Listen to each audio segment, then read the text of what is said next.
Good morning, everybody. This is Sharika Matthews from Live Life Beyond Barriers. Happy Monday morning. I hope you guys have had a wonderful weekend this past weekend, and that your Monday, your week has gotten off to a great start. So, if you're just now joining me here on live, please go ahead and tag someone. Go ahead and share this, and just join in on the conversation today. Today, we're going to talk about what is it about you, or why is it that you just can't really seem to fit in any of your social circles, your professional circles, or even your family life? And this is something that this question was actually prompted by a conversation that I was able to take part in last week, but it's something that's actually very near and dear to my heart. Thank you guys for the likes and the hearts. Thanks, Kim. Hey, Vaughn. Thanks for joining. This is something that's really near and dear to my heart because for a very long time, is it afternoon already, you guys? I thought it was still morning. Sorry. It's near and dear to my heart because for a very long time, I always felt as if I just did not fit in anywhere. I didn't feel like I felt in with my family, and I come from a large family. I didn't feel like I felt in with people in my own age group, and I was certainly set apart in my professional life because of what I did for a living.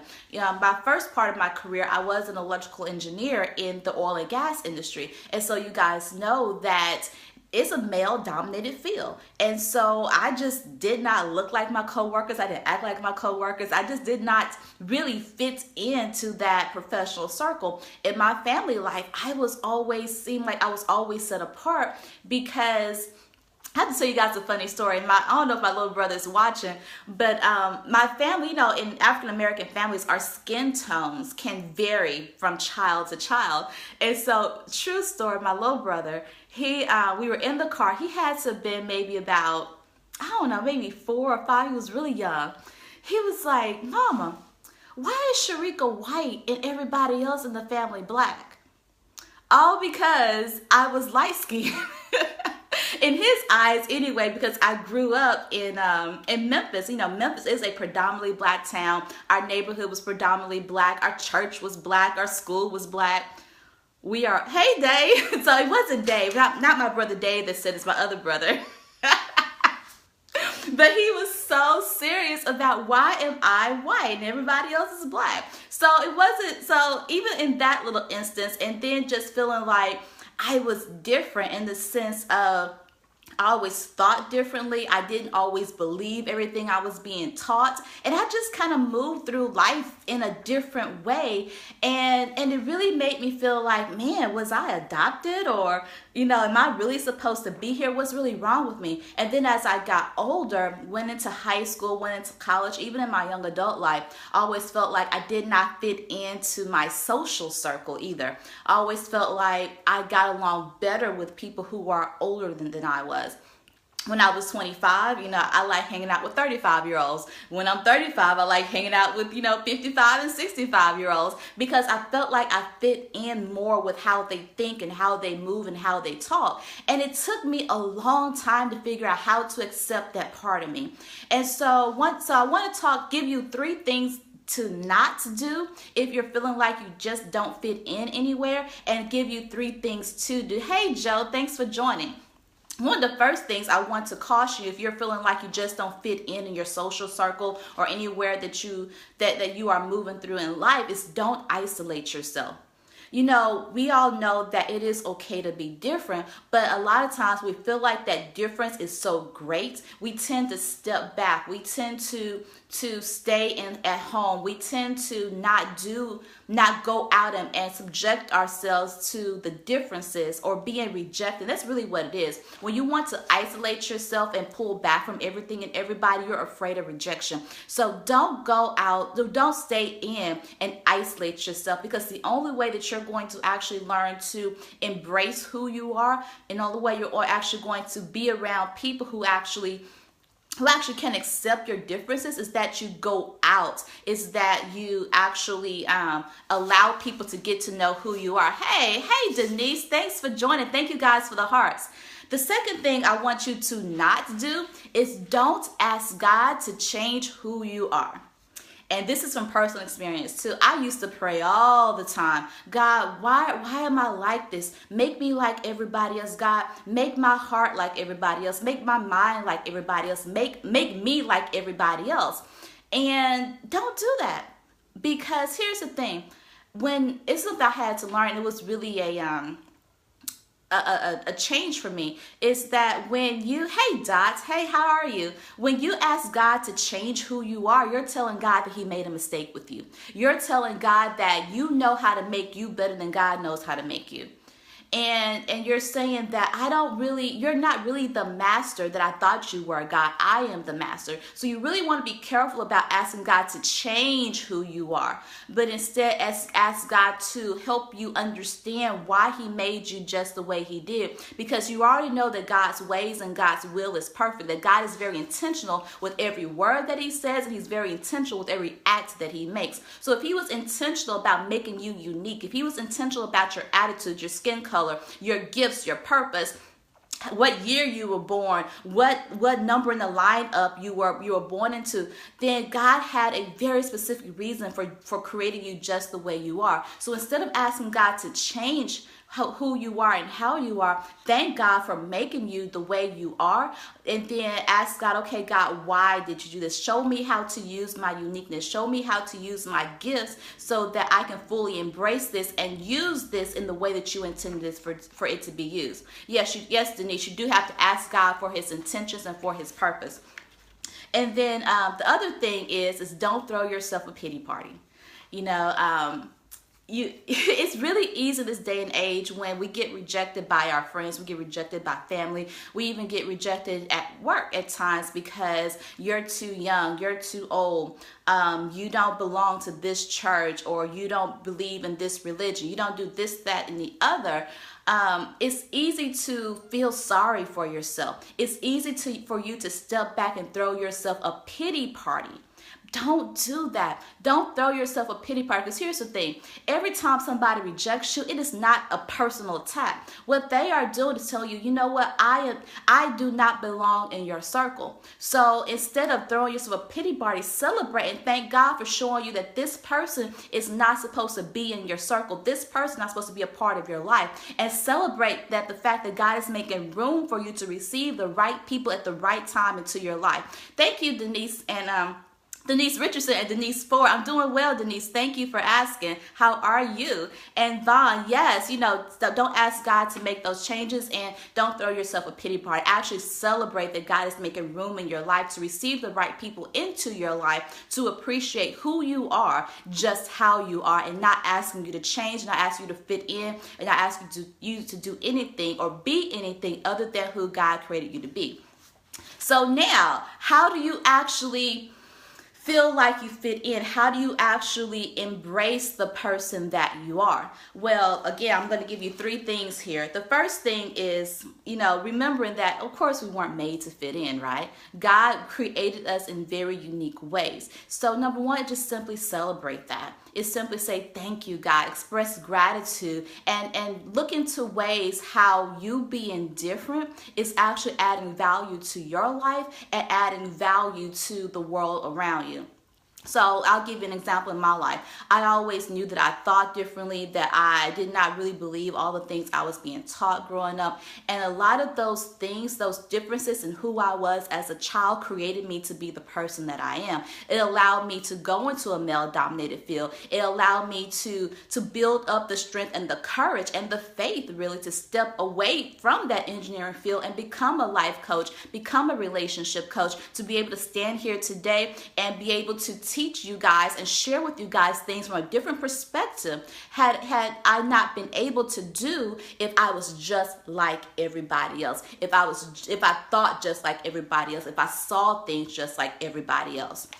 So hey Joseph, I guess I'm guilty of all three things. Yeah, we all have those moments where we're guilty of all this stuff. So really get into a place of celebrating yourself and understanding that you are created this way for a reason and for a person, for a reason and a purpose. And then two, take some time and get to know what really makes you different.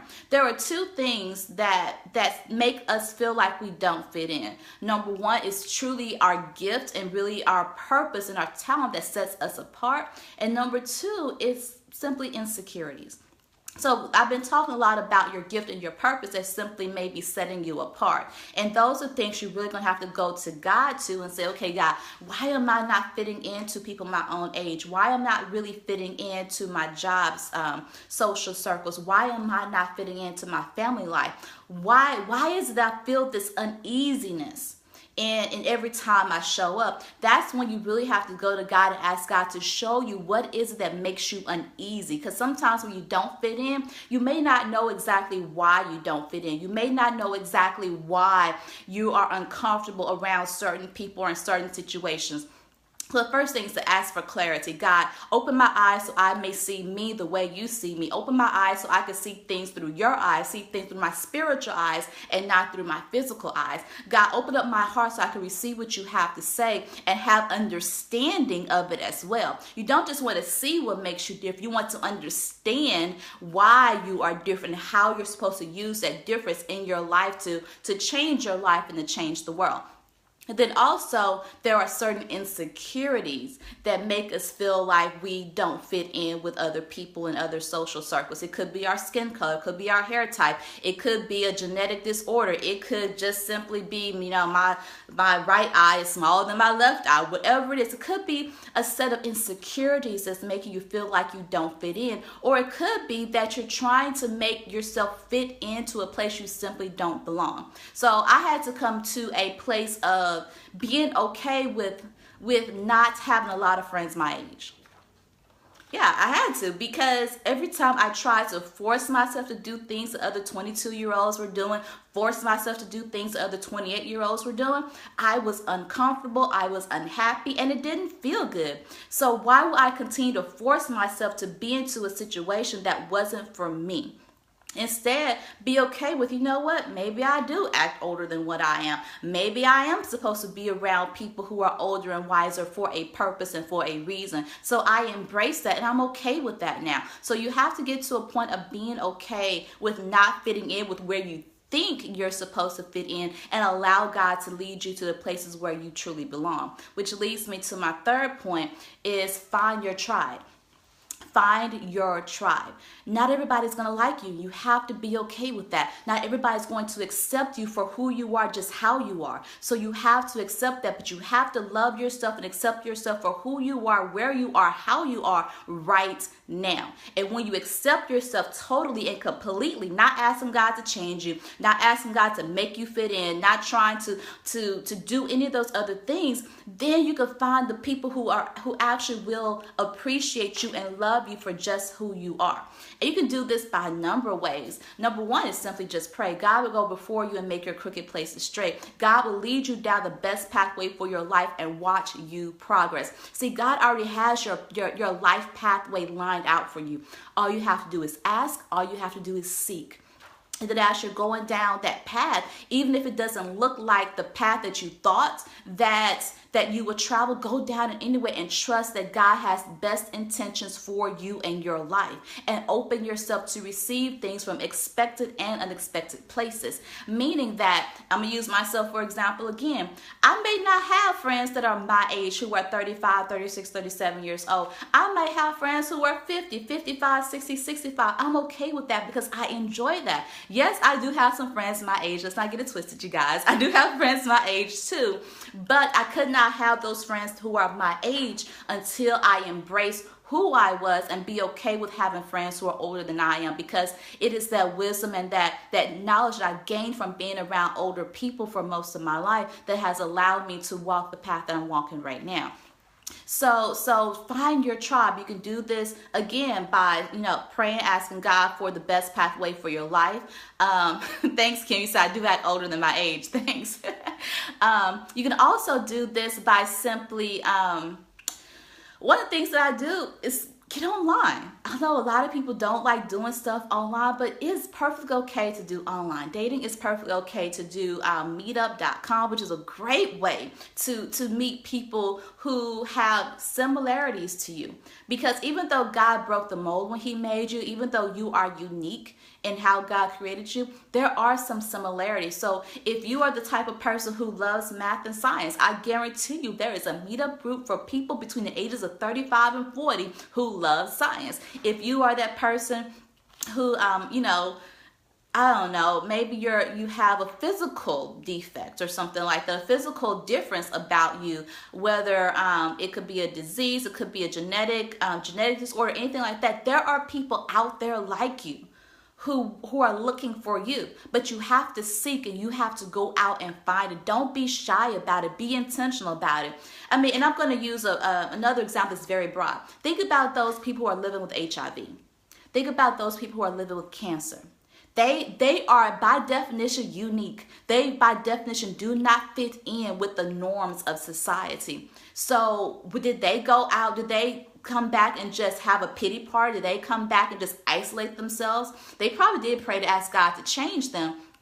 But a lot of people, they went out and found their tribe, found their communities. There are plenty of HIV and AIDS support groups. There are plenty of cancer survivors and friends and family of cancer, people who are dealing with cancer support groups out there. So there are people out there who have some things that are similar to you. Go out and find your tribe and don't be afraid to ask. And don't continue to try to push yourself to be into a place where you do not belong. Because the more you try to push yourself, the more you're going to try and change yourself, the more unhappy you're going to be. Hey Vivian, yes, you like skydiving. Yeah, I'm not that adventurous.